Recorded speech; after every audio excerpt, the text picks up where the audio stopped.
Et je vais donc inviter les participants à cette table ronde à venir s'installer. Donc, je vais commencer par... J'ai pris mes notes comme Julien Lepers pour savoir, c'est pas qui suis-je, mais qui êtes-vous. Donc, Isabelle Hilali, qui travaille au Centre de recherche interdisciplinaire qui est partenaire de cette journée et qui est également présidente d'Healthcare Data Institute, qui est un think tank centré sur les big data. Alors, think tank, est-ce que c'est un élaboratoire d'idées? Je ne connais pas la traduction en français. Ensuite, Dominique Cardon, qui est professeur de sociologie à Sciences Po Media Lab. Alexei Greenbaum, qui est physicien, philosophe, chercheur au laboratoire de philosophie des sciences du CEA. Et Paul Louveil-Dubuc, que nous avons régulièrement le plaisir d'avoir avec nous dans ces journées, qui est docteur en philosophie, qui travaille à l'Espace éthique Île-de-France, également dans le laboratoire d'excellence d'Istals, consacré au diagnostic précoce de la maladie d'Alzheimer. Ce que je vais vous demander, c'est de vous présenter extrêmement rapidement, si vous voulez rajouter un élément qui vous paraît pertinent pour la salle, vous concernant. Deuxièmement, également relativement rapidement, de formuler une question qui aidera la salle à générer un débat avec vous. Donc, vos interrogations, vos craintes, vos espoirs, très rapidement, dans l'idée que la formulation que vous aurez sur le thème de cette journée permettra de favoriser les questions. Merci bien. Peut-être deux précisions en ce qui me concerne. J'accompagne aussi beaucoup de start-up dans le monde de la e-santé et je suis très mobilisée sur la cause des patients. Je fais partie du conseil scientifique de Moi Patient, par exemple. Alors après, vous m'aviez demandé de réfléchir aux craintes et aux espoirs qu'inspirait ce débat. Je dirais les craintes... Avant de rejoindre le centre de recherche interdisciplinaire, je travaillais dans l'univers de l'industrie mobile, des nouvelles technologies et particulièrement dédié à la santé. Et ce que je dirais en termes de crainte, c'est qu'on voit en fait la part de plus en plus importante des acteurs des nouvelles technologies dans la santé. Quand on regarde la valorisation des uns et des autres et le pouvoir d'investissement, on se rend compte que c'est des acteurs qui prennent une part de plus en plus importante. Et on parlait beaucoup de valeur en introduction. C'est vrai que dans l'univers des technologies, la valeur, c'est pas du tout le cœur, c'est vraiment le progrès technologique. Et ça peut même être une fascination. Et donc, je dirais que c'est un peu la crainte que je peux avoir. Et c'est d'autant plus important que dans l'éducation qui est donnée aux jeunes qui vont travailler dans ces environnements et également dans les valeurs qui sont véhiculées à la fois dans les labos de recherche ou dans les entreprises, que la dimension éthique soit remise au centre, parce qu'aujourd'hui, la valeur, c'est vraiment le progrès technologique. Après, mes espoirs, ils sont aussi liés à ça. Je pense que cette ouverture, en fait, qui arrive avec ce monde connecté, ça fait qu'il y a des acteurs qui ont d'autres références, et notamment ceux des nouvelles technologies, qui vont pouvoir questionner différemment, peut-être parce que justement ils n'ont pas cette formation médicale, se concentrer beaucoup sur l'accompagnement des patients, sur la prévention. Donc vraiment avoir un angle d'évaluation assez différent. Quand on parle d'éthique, on sait que je dirais chaque environnement et chaque pays a des valeurs qui peuvent être très différentes. Et le fait d'être connecté permet beaucoup plus d'échanges et de se questionner sur justement quelle est l'éthique qu'on peut avoir et en quoi celle des autres peut être un peu différente. Et je pense que c'est un vrai enrichissement extrêmement qui va apporter beaucoup de choses. Un autre point aussi sur cette connexion, en fait, c'est que ça donne la parole à beaucoup plus de gens. Je le vois, il y a énormément, par exemple, de jeunes qui créent des startups et qui, du coup, vont avoir un mot à dire, en fait, dans notre univers de la santé, par exemple. Et je trouve que c'est extrêmement intéressant. Il y a assez peu de seniors, mais je pense que, justement, cet univers un peu plus nouvelle technologie va permettre à plein de gens qui n'étaient pas au cœur de la recherche, au cœur de tout ce qui était fait, d'avoir leur mot à dire. Et ça, je pense que c'est aussi quelque chose de très important. Et Et peut-être au CRID, on a aussi des choses qui nous tiennent à cœur, qui sont par exemple la mixité, l'égalité homme-femme. On a un club d'étudiants d'ailleurs qui travaille à la promotion, à faire en sorte qu'il y ait beaucoup plus de jeunes filles qui s'intéressent aux sciences. Et je pense que tout ça, tous ces effets-là conjugués vont nous permettre d'avoir une vision probablement enrichie de l'éthique qu'on veut apporter. Bien, alors bonjour, Dominique Cardan. Alors, moi, je suis très très heureux d'être là, mais alors j'y connais rien en santé. Hein. Donc, mais on m'a dit que c'était pas grave. Hein. Donc voilà, j'imagine c'est au titre de plutôt du. Presque. Non, mais c'est plutôt au titre des mondes connectés, des données, des algorithmes que moi j'ai beaucoup étudié, mais dans un monde qui n'est pas celui de la santé. Et alors, espoir, crainte, incertitude. Moi, je voudrais dire vraiment, de façon très générale et trop rapide, mais espoir, moi, de travailler sur les mondes numériques tels qu'ils sont constitués avec le web, c'est un immense mouvement euphorique d'individuation de nos sociétés.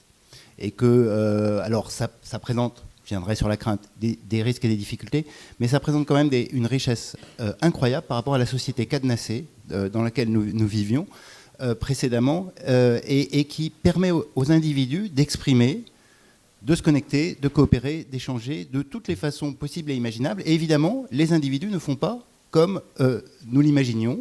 Ils ont leurs propres pratiques, leurs propres habitudes. Et un des éléments que je jette dans le débat, c'est qu'une des choses qui est très centrale, qu'on voit sur les travaux sur les réseaux sociaux, c'est qu'ils ont transformé la question de la vie personnelle en une question de liberté d'expression. Et que du coup, la frontière entre vie privée et vie publique, et qui concerne, j'imagine, les données de santé, est de moins en moins, vu du point de vue des utilisateurs, des internautes, quelque chose qui serait une norme collective partagée qui définirait pour tous un commun que serait la frontière entre vie publique et vie privée, mais une sorte de frontière mobile que chacun déplace en fonction des contextes, des situations et de sa propre affirmation de son identité, de sa subjectivité sur les réseaux sociaux, ce qui fait que on peut partager sa feuille de sécurité sociale parce qu'on l'a décidé et qu'on n'a pas envie que quelqu'un d'autre vienne nous l'empêcher. C'est un espoir parce que je pense que c'est une forme d'émancipation des subjectivités dans nos sociétés. C'est aussi une crainte parce que évidemment on entre dans une société dans laquelle tout ce qui accompagne le numérique, alors le sociologue va dire qu'il n'y a pas que le numérique dans cette affaire ou les mondes connectés, c'est bien d'autres transformations sociologiques qui sont au principe de cette affaire. C'est que cette forme d'individuation de nos sociétés fait que les formes collectives définissant substantiellement des normes pour des individus qui pensent eux-mêmes définir leurs propres normes deviennent de plus en plus difficiles à mettre en forme et que ce serait trop long à développer. Moi, il me semble qu'on est entré dans des éthiques minimales, procédurales en fait, qui accompagnent ces transformations individualistes de nos sociétés. Et qu'évidemment, ces éthiques procédurales, individuelles, présentent des difficultés et des problèmes, je ne peux pas rentrer dedans là en quelques minutes, mais qui sont au cœur de beaucoup des débats sur Internet, de la régulation d'Internet, de savoir à partir de quand cette liberté conquise doit être aussi limitée par des décisions collectives que nous aurions à prendre en fonction de normes substantielles que nous chercherions à faire appliquer aux individus. Et puis une incroyable incertitude sur les enjeux qui, là, je pense, vous concernent directement et sur lesquels moi je travaille sur d'autres données. C'est pour ça que les données étant différentes et les univers sociaux différents, c'est assez différent. Qui est une incertitude sur la capacité des calculs à nous calculer véritablement et sur la manière dont les calculs fonctionnent dans nos sociétés et sur la manière dont les calculs des big data, des nouveaux algorithmes, des techniques de deep learning, etc., produisent des discriminations qui sont, et je jette juste ça pour le débat, alors je pense que c'est ça, parce que ça doit fonctionner aussi pour les données de santé, c'est que ce qui est très frappant avec les techniques d'apprentissage de ces nouveaux algorithmes, c'est que, contrairement à l'idée répandue et souvent trop soulignée d'ailleurs dans l'opposition aussi entre éthique et technique comme ça partagée, séparer le calculateur et puis la société en disant que tout d'un coup ces artefacts artificiels pourraient prendre le pouvoir de façon autonome, etc., c'est oublier qu'en fait ils fabriquent leur modèle avec nos données. Et que en fait, le couplage entre la technique et la société, entre l'artefact et la société, est absolument complet. C'est-à-dire c'est une symbiose totale, en fait. Les calculateurs apprennent des données qu'on leur donne, des modèles qu'ils nous appliquent pour nous recommander des choses qui prédisent des comportements, etc. etc., etc. Et donc il y a un enjeu sur lequel il y a beaucoup d'incertitudes, c'est est-ce que nous éduquons bien les calculateurs en leur donnant les bonnes données? Et moi, il me semble qu'une partie des débats sur la santé, sur la vie privée, sur la surveillance, etc., c'est de dire à ceux qui calculent, on voudrait que vous nous calculiez, mais on voudrait que vous éduquiez vos algorithmes avec d'autres types de données que celles que vous prélevez dans nos vies privées, dans nos conversations personnelles, dans nos achats, dans nos traces de déplacement, mais qu'il y a peut-être d'autres manières aussi de produire des intelligences techniques qui font de toute façon couple avec nos sociétés, mais à partir de données différentes. Et là, je pense que c'est un enjeu... moi, je dis moins éthique que critique et politique, c'est-à-dire c'est de savoir exactement comment nous voulons vivre et apprivoiser ces calculateurs. Merci. Alexei Greybaum, je fais aussi partie d'un autre comité d'éthique qui s'appelle la CERNA, comité d'éthique pour la recherche en numérique. Et nous allons sortir lundi un avis sur les questions éthiques de l'apprentissage machine et de l'intelligence artificielle. Et je vous invite tout de suite à penser à ce cas d'un système apprenant qui décide de qui peut sortir de l'hôpital et retourner à la maison ou qui doit rester à l'hôpital. Alors c'est un système apprenant qui évidemment a accès à toutes les données médicales, mais il sait aussi quel temps il fera dans les jours à venir, est-ce que ce sera un temps favorable à tel patient parce qu'il connaît très exactement les qualités du patient. Et puis il sait aussi si dans la famille il n'y a pas de conflit, s'il sera bien accueilli à la maison, mais il sait des choses aussi dont nous n'avons pas vraiment de nom ou auxquelles nous n'avons pas vraiment pensé. Par exemple, il peut se trouver que ce système va décider de la sortie du patient de l'hôpital en fonction du nombre de fois qu'il a souri entre 8h et 8h30 le matin. Bah, écoutez, oui, c'est corrélation parfaite, il se trouve là. Mais donc, vous voyez, il peut avoir des critères auxquels un médecin ne penserait pas spontanément. Et puis, il se trouve que le patient donc, à qui le système a dit de sortir de l'hôpital, donc tout va bien, il rentre à la maison et le lendemain, il développe une complication. Qui est responsable ? Médecin, directeur de l'hôpital, développeur du logiciel, celui qui lui a fourni les données, l'entraîneur plutôt que le concepteur, le système lui-même peut-être. Et ça, c'est l'incertitude que je voudrais mettre en avant, parce que tu nous as demandé de parler d'incertitude. Alors, l'incertitude autour de la responsabilité à la frontière du numérique et du biologique et de l'humain, c'est celle qui me perturbe, qui m'intéresse. Il n'y a pas de solution toute faite, il faut un peu observer, il faut marcher avec ce système-là, il faut regarder comment cette nouvelle normativité va émerger. Et donc cette question de responsabilité m'amène à une crainte, je laisse l'espoir pour la fin, mais m'amène d'abord à une crainte qui est celle d'irréversibilité.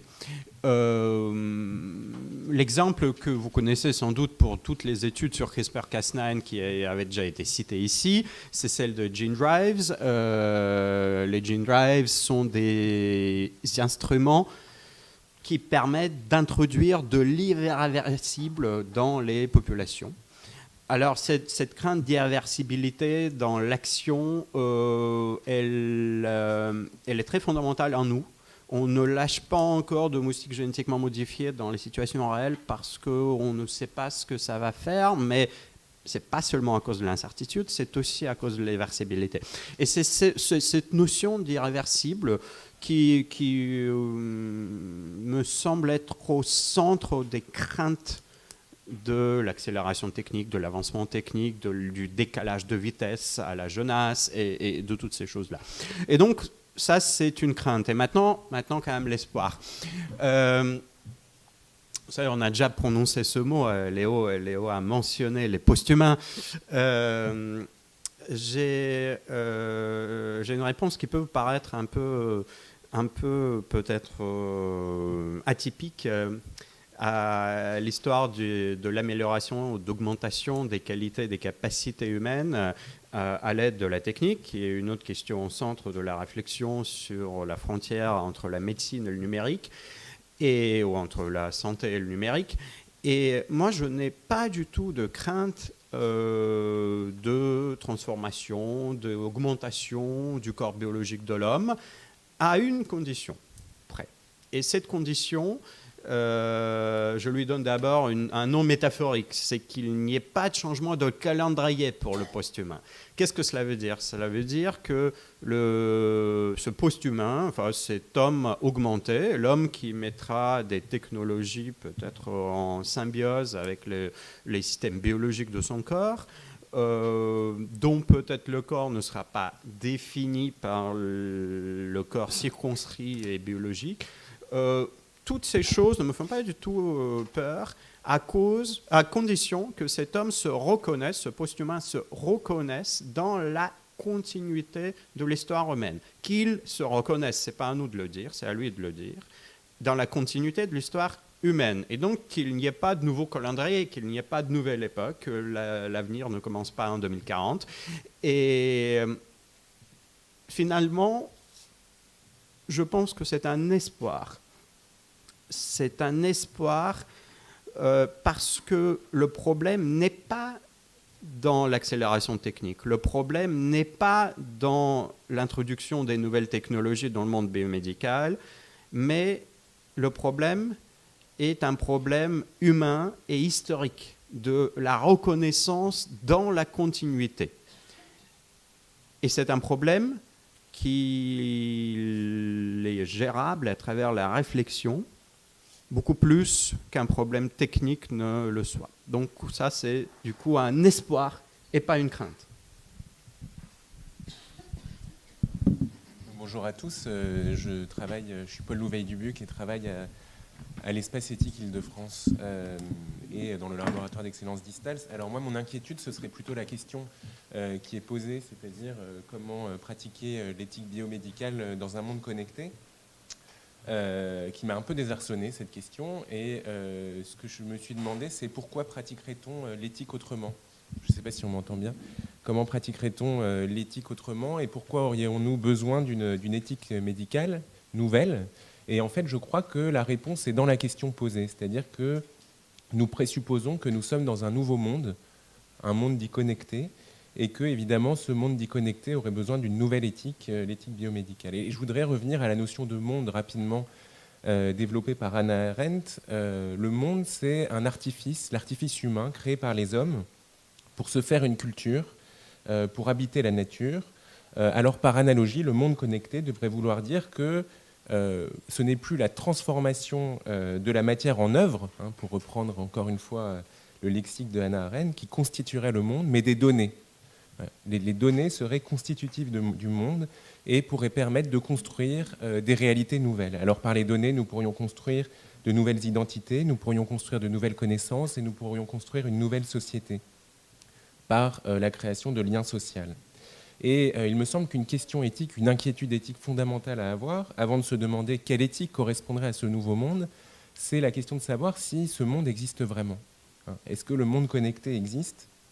Et avec Léo Koutelek qui a parlé tout à l'heure, nous avons soumis une étude sur cette question et une thèse que nous défendons, c'est que le principe méthodologique même du big data, c'est l'agrégation de données hétérogènes et nous montrons que ces agrégations de données échouent à produire des réalités puisque à la base de toute agrégation, il y a un autre processus dont on parle moins qui est un processus de fragmentation. Je prendrai juste l'exemple du lien social rapidement. Il y a cette idée qu'on va pouvoir créer du lien social par les données et qu'une solidarité par les données pourrait compléter, voire même se substituer à la solidarité du système assurantiel, de la mutualisation des risques. L'idée étant que chaque individu met à disposition de la collectivité ses propres données et ainsi se voit mieux informé et mieux armé pour décider de son existence et faire des choix pertinents.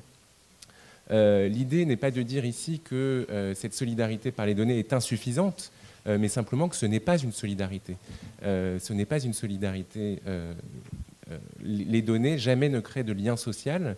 Tout au plus, les données peuvent être des outils et des outils pertinents, mais en aucun cas ils créent du lien social, précisément parce que à l'origine de la création de bases de données, il y a une fragmentation, il y a l'inverse d'un processus de solidarité, puisque les liens affectifs Les relations entre les individus sont coupées. Précisément, la collecte de données suppose une abstraction, suppose qu'on coupe l'individu de son contexte vivant de vie, de son contexte de vie, pardon. Et donc, il y a là l'inverse d'une solidarité. Durkheim définissait la solidarité comme un processus visant l'intégration sociale, l'intégration des individus à la société et l'intégration de la société, autrement dit, un processus par lequel quelque chose comme la société se tient par elle-même et poursuit des fins collectives. Voilà. Voilà un peu ce que je voulais dire. Et maintenant, pour en revenir... alors, j'avais un exemple, parce que j'avais préparé quelque chose, mais ce n'est pas grave, qui était l'exemple de l'obésité, que je pourrais développer éventuellement dans la discussion. Mais je voudrais en venir aux espoirs et aux craintes, puisque c'est la question, et exprimer 3 défis donc, pour pratiquer l'éthique biomédicale, non pas dans un monde connecté, puisqu'encore une fois, ce monde est peut-être une illusion, mais dans un monde où des données sont massivement produites. Alors le premier défi, c'est de démystifier les données, ce qui impose de voir d'une part que ces données ne sont pas données, hein, et qu'elles ne sont pas de pures apparitions de la réalité, et deuxièmement qu'on ne produit rien, qu'il est impossible de fabriquer quelque chose à partir des données, que ce soit du lien social, de l'identité individuelle ou des connaissances. Plus généralement, si l'on suit encore une fois Hannah Arendt, on ne peut produire que des œuvres, hein, on ne peut produire que des œuvres, et le lien social, l'identité ou encore les connaissances ne sont pas des choses qui se produisent, mais des choses qui s'inventent, hein, si on reprend aussi l'idée d'Hannah Arendt, et ce qui doit être protégé, et qu'une croyance en un monde connecté met en péril, c'est précisément le pouvoir de l'invention humaine. Le deuxième défi, c'est de bien situer l'éthique biomédicale, qui ne doit pas consister seulement en une analyse des impacts et des conséquences du big data, sans quoi l'éthique arriverait trop tard, et nous resterons sous le charme de chimères d'un monde qui n'existe pas. Mais l'éthique doit penser avec la science, en même temps que la science, et c'est ce que Léo Coutelec disait tout à l'heure, et ce que Paul Rabineau aussi disait dans un article publié en 2007, en disant que nous pensons que la bioéthique, telle qu'elle est aujourd'hui pratiquée dans les lieux officiels, sous-estime la mesure dans laquelle éthique et science peuvent se transformer l'une au contact de l'autre. Et puis le dernier défi, c'est dans le contexte de cette avalanche de données, de renouveler nos outils de l'éthique biomédicale. Alors à l'Espace Éthique Île-de-France, on a développé un outil qui existe déjà, hein, c'est pas en soi révolutionnaire, qui est l'outil de la fiction, pour essayer de penser l'habitabilité, le caractère habitable d'un monde dans lequel, effectivement, beaucoup de données sont produites. Alors pour vous donner un exemple, je prendrai l'exemple d'une fiction qui a été faite dans le cadre d'un séminaire que nous avons organisé. C'est un monde donc futur où les données comportementales des individus sont directement transmises à l'assurance maladie, conformément à un programme de santé publique qui s'appelle Rester en bonne santé, et où chacun reçoit des notifications en fonction de ses comportements. Dans ce monde connecté, nous avons le droit à quelques repas non maîtrisés, 4 au total, que nous pouvons prendre où nous voulons, et les autres sont bien évidemment des repas maîtrisés, soigneusement conservés dans des réfrigérateurs connectés. Et à un moment, donc, dans cette fiction, un personnage fait une crise, il mange énormément d'un seul coup, d'une façon jouissive, et il est évidemment, il a des sanctions de la part de son assurance maladie, des sanctions donc légales, mais aussi des sanctions par le regard social, hein, qui accuse ce comportement. Donc voilà, il me semble que la fiction est un bon moyen de pouvoir renouveler notre pratique de l'éthique médicale dans un monde non pas connecté, mais où beaucoup de données sont produites. Voilà, je vous remercie. Merci.